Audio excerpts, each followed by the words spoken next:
What is happening, guys? Welcome back to Setup Wars episode 374, the series where we show off the best setups across the world. If you guys have yet to be a part of the show, please toss in your submission. Make sure to watch the video link below to learn how to enter. But with that said, sit back and relax and let the show begin.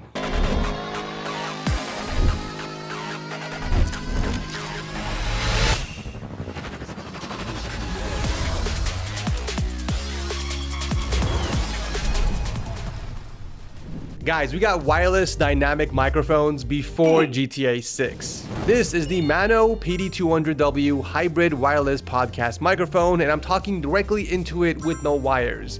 No XLR, no USB cable attached. It is completely wireless. But it's also a hybrid microphone, so you can plug this in via USB or XLR if you want more control through an audio interface. It comes with some subtle RGB accents that you can control, along with a headphone jack on the bottom with quick access to mute and volume control for both the mic and the headphones. The included mic stand is nice if you want to keep this on your desk, but you can also hook it up on a boom arm, and overall the build quality is very nice. What's impressive though is the 60-meter wireless range of this microphone, and you get up to 60 hours of battery life with the RGB lights off. But if you download and use the Maono Link software, you can control the lights on here, along with access to other settings like gain control, EQ settings, noise cancellation, and AI noise reduction. Here's what the microphone sounds like without any noise cancellation. Here it is enabled under slight settings. This is set to moderate, and finally, we have aggressive. You guys be the judge. The Maono PD200 hybrid mic is the perfect choice for content creators who want to minimize desk clutter and for those who want something portable for on-the-go projects. Check it out by clicking my link down below.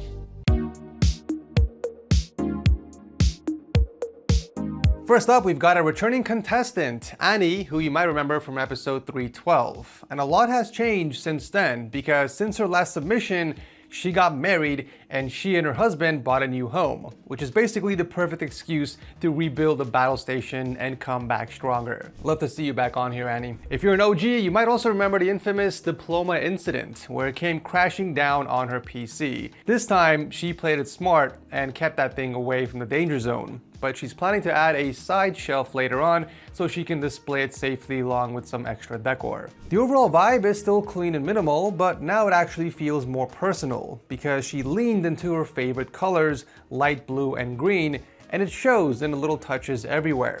The custom acrylic painting above the setup is based on the colors of her wedding bouquet, and a lot of the decor is meaningful too, like her wedding photos, the art, and figurines she and some family members made themselves. Layout-wise, she's still rocking the same T-style dual monitor setup with the same exact monitors. We got a 27-inch Dell as the primary and a 24-inch Asus ProArt display as a secondary. She did, however, swap out the old chunky legs from last time for a much cleaner look, and if you're thinking why she's using IKEA legs when she has Alex drawers, well, that's because she's keeping practical space underneath for her work laptop setup. I would definitely recommend getting an under-the-desk laptop holder. That way you can store it securely and not think about not having enough space for it.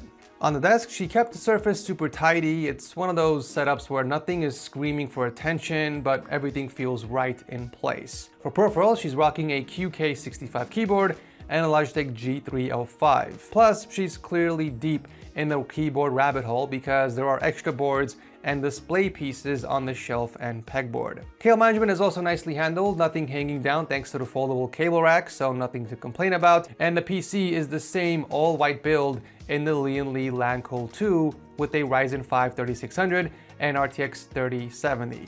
I mean, sure, it's not the newest hardware on paper, but for her needs and the game she's playing, it's more than enough. Overall, this is one of those setups that kept it to the basics and origins, but got more personal. I'm definitely looking forward to seeing what the next upgrades will be. Congrats again on the marriage and the new home, Annie. Thanks for coming back on the show. Returning contestants back to back, ladies and gents. Joel is back, and you might remember him from Setup Wars episode 353. And if you've ever hung out on Discord, you definitely know him as Mountain Dew Cowboy. And before we even talk tech, I really missed that kegerator right beside the setup. My man is here not to just game, but also for a good time. Now, compared to his last submission, the biggest difference is that everything feels more locked in. The layout is still compact, but it's cleaner, it's more intentional, and instead of a T layout, he went with dual 32-inch stacked monitors this time around. We got 165Hz Asus panel as the main and a Samsung up top as the secondary. Audio-wise, this is where I'm the happiest to see the change. Last time, he had a massive soundbar doing most of the heavy lifting, but now he's rocking Numi bookshelf speakers, which is a way better direction for both gaming and consuming content. It just looks and feels more like a proper desk setup now, and he's even got a pair of Sennheiser headphones for when he needs to focus. Excellent choice. For peripherals, he's got a new Lumen Key 80% keyb, which looks way more premium on the desk, a Lamzu mouse, and one of our TechSource Hex mouse pads. It all ties together beautifully. The PC is still the main character here, besides the calculator of course. He's running the same all AMD system with a Ryzen 9 7900X and an RX 6950 XT. He even kept the old PC parts as display pieces like a museum exhibit. The FX 8320, the Sabertooth board, and the old GPU. I love to see it. Very solid changes since the old submission, Joel. Thank you for coming back on the show. Racing sims are getting more and more popular, and Mark's room is living proof of it. He managed to squeeze a full desk setup with a PC and PS5 and a proper sim rig into a small room without it looking like a cable horror movie. Mark's been watching Setup Wars for years, and after moving into his new house about 2.5 years ago, he finally took the leap of faith and submitted. Over the course of 2 years, he kept testing layouts, and once he was happy, he fully renovated the room, had an electrician install outlets exactly where he wanted them for cable management, even mounted the sockets underneath the desk at the perfect height, and flipped them upside down because UK plugs typically route cables downwards, which means the wires disappear straight into the tray underneath the desk. That is the kind of dedication I love to see. And to top it off, he added kill switches on the sides for both setups, so he can power them on with one button instead of crawling underneath the desk. Now for the actual setup. He's running ultrawides on both rigs, an Alienware 34-inch OLED as the main display, and a BenQ 34-inch for the sim rig. The PC sits on that center shelf as the room's centerpiece, which honestly is a smart move, because putting it on the desk would kill space, and putting it underneath the desk would kill legroom. What's even cooler was that he was able to tuck his PS5 right underneath that shelf. I really hope you've secured it enough to support the whole weight of the PC. Last thing you want is for it to come crashing down on your console. And talking about the PC, it's a build featuring an i7 13700K paired with an Asus ROG RTX 4080. Decor-wise, there's a lot of personality here. He's got framed classic games on the wall, some racetrack shots with his old Lotus Elise, which is one hell of a sick car. Wow. Really sad that you don't have it anymore though. And then the desk is sprinkled with the stuff that shows the rest of his interests. We have a Dragon Ball, the Pokeball, Sonic and Yoshi, and so on. I really do like the canvas painting above the PC, representing the progression from Nintendo to Sega to PlayStation with Crash Bandicoot, Sonic, and Mario. That's honestly a really cool touch and a reference not many would really think of. A very clean setup nonetheless, Mark. Thank you for sending this in. Next up is Matt from Kansas City, and sweet mother of all things holy, this room is heaven for all productivity fanatics out there. So he's an IT systems analyst, and you can tell this whole space has been refined over years because everything has a home. The backpacks are on dedicated hooks, the gear is organized on pegboards, the shelves are clean, and nothing here feels like it's just temporarily placed. Everything has its dedicated spot. Front and center, he's running a triple monitor setup with an AOC ultrawide in the middle, sandwiched by two 27-inch Asus ROG displays. And because the desk is massive and actually gets used as a workspace, he added light bars on the outer monitors so the full surface stays lit. The desk itself is custom as well. We have a 90 by 32-inch solid white ash top sitting on a flexi spot sit and stand frame with IKEA Alex drawers. And the whole wood and black theme ties together perfectly with that slated wall and the green backlighting too. Even the monitor riser plays into it because it doesn't just match the wood theme, but also adds storage for all the little essentials. He's got his Mac Studio M2 Max tucked in there as well. For peripherals, Matt went with a custom iQNIC 75 with Morandi switches and aluminum keycaps paired with the Logitech MX Master 3S. Has anyone actually watching tried out the new MX Master 4? If so, let me know your thoughts in the comment section below. I'm thinking if I should upgrade from my 3S or not.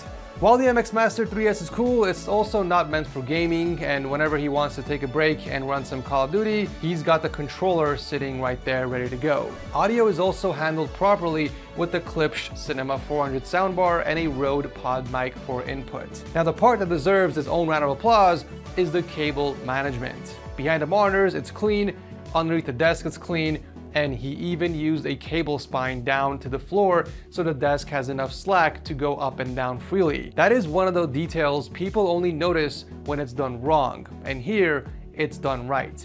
And finally, powering the whole thing is a gorgeous custom loop build inside the Fractal North XL with the oak slats, rocking an i7 14700K and RTX 4080 Super. On top of that, you've got the custom decor he made himself. Bauhaus posters, Warhol gun prints, his own logo, and even a dedicated spot for the Bamboo Lab printer. I mean, this room is thought out from top to bottom, and honestly, it motivated me to go clean up my own space because my studio looks like a Twitch streamer's room. Matt, I don't think there's any reason for me to stretch this out any longer. I am awarding you the 78th seal of approval. Well done on this amazing setup. If you're watching this video, hit me up on Discord to claim your plaque and your free TechSource mousepad. Thanks again for coming on the show. Last but not least, we've got Rafie from the Philippines, and honestly, this is one of my favorite kinds of stories because it shows the journey of someone switching from being a console peasant to the PC master race, but with very humble beginnings. You see, Rafie works from home in player support, so this setup is doing everything: work, gaming, movies, anime, the whole shebang. And the craziest part is, this current version was put together in 4 days, right after moving into his new house. My guy locked in for 4 days straight and really delivered. But even then, the setup journey itself had years of build-up. It all started back during 2019, and while he only had a makeshift desk with a tatami chair at the beginning, he slowly upgraded to where he is now. I'm really happy to read that our videos were also able to support you during this time. So the current layout is clean and functional. We've got a 34-inch Gigabyte ultrawide as the primary, stacked with a 24-inch N-Vision up top. And I gotta say, I do love that he even went the extra mile with a dedicated sensor panel on the desk, plus a little screen inside the PC. The peripherals of choice are a glorious Model O wireless keyboard and an Edifier speaker setup for day-to-day audio. But the real personality is in the keyboard situation, because he has them on rotation. ACO keyboards, Keychron, 8-bit Do, Wacom. I mean, it's safe to say that Rafie is a key guy. His PC was originally built back in 2019, but over time, he upgraded to what it is now. A full AMD build with a Ryzen 7 5700X and a Red Devil RX 7900 XTX limited edition. You know, I already said it in the beginning, but what makes this submission hit is the progression. You literally started playing on the floor with a plank of wood on the wall as a desk, making it work with whatever you had. And now, you've got a full stacked monitor battle station, clean decor, plants, figurines, and a proper space that you can be proud of. That is exactly what Setup Wars is about. If I really had to nitpick, it would be about the cable management. I mean, it's super clean, don't get me wrong, but you use tape to keep the wires flush with the tabletop. But that is not a permanent solution. Tape will eventually dry out over time, and it won't hold the cables indefinitely. Besides, depending on the type, it will be leaving quite a bit of residue, especially in warmer environments. That's why cable clips or even Velcro straps would be the better choice down the line. Now, even though I'm saying this, I don't want it to take away from the fantastic way you routed the cables. Beautiful job on that front indeed. Either way, Rafie, thank you for your submission. Congrats on the new home and your setups glow up. Unfortunately, that's gonna do it for today's episode. Let me know in the comment section which of these setups was your favorite. Thank you guys so much for watching. I love you beautiful nose hairs, and I'll see you very soon in the next one.